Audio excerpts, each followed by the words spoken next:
Hi guys, so today I'm going to show you how to make a Roblox animation. First up, you got to log on to Roblox Studio, but to do that you're going to need a Roblox account, which you should get.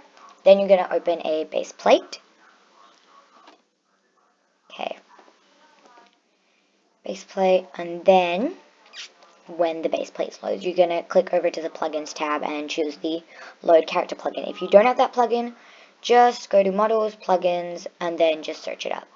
For now, we're going to go to the thing, and I'm going to load a friend's character.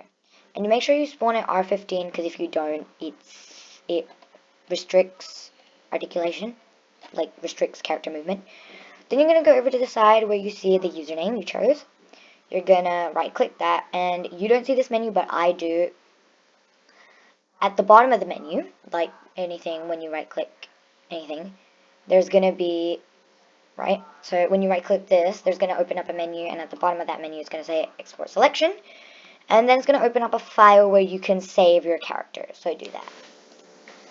What you're going to do then is you're going to open Blender 2.79, and you're going to click anywhere it gets rid of the screen, enter, and it's going to get rid of the box. Then you're going to go over here to the Blender render, and you're going to change the cycles render. Go down over here to resolution and put it to 100%. Then you're going to go to the world icon and turn on ambient occlusion. Obviously, then you want your character, so you're going to go File, Import, Wavefront OBJ, go to wherever you saved your character, and click your character OBJ, not the other one. First up, you're going to notice my character is over there, so Shift F allows you to move around, and WASD will allow you to move. But obviously, that's too far, so I'm going to, if you push space and put your camera in the right spot, it will actually bring you to the object. Obviously, the character is white and you don't want it white, you want it colored. So what you're going to do is you're going to go the snowball icon, then you're going to push material, and your character is now a color. Then what you're going to do is you're going to right click one part of your character and then shift click, right click the rest. This allows you to multiple select. Okay, so once you've shift clicked your entire character, you're going to go over here to set origin.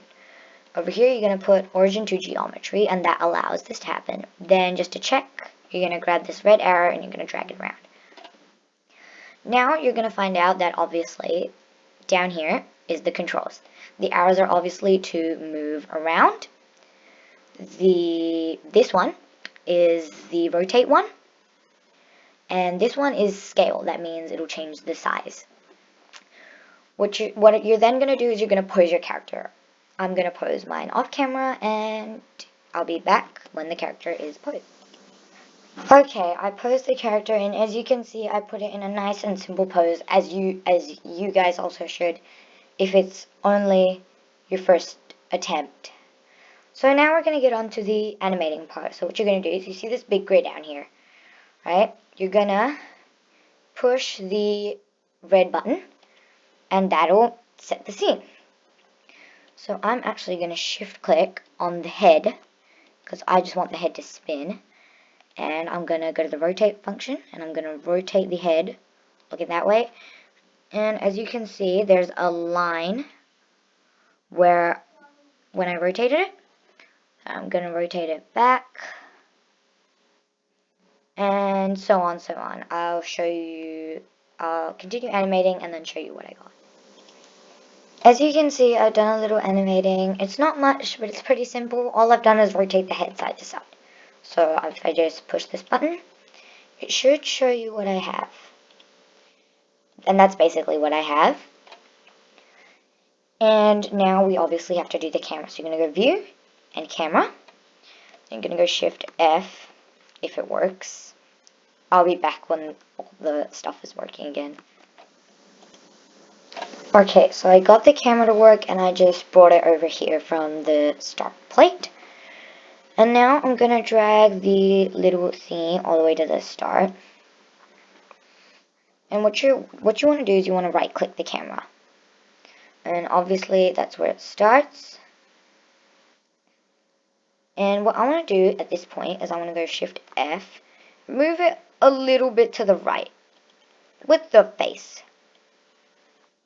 Then you're going to go next, and you're just going to keep repeating this until you have the desired camera motion you want.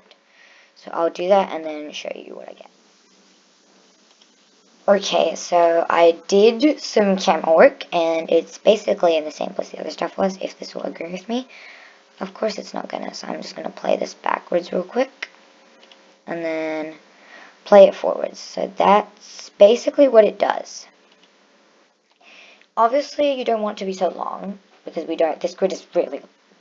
So I want to end at about 65. So I'm gonna go down here to the end. I'm going to change that to 65, and if I just enter, that's where the animation will end. So if I just play, it's just going to play, and then stop at 60, and then just play again.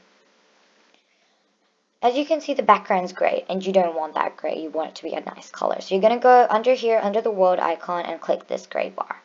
You're going to push this all the way to the top, and then you're going to drag this to whatever color you want. So if I like this color, then I'm just going to choose that.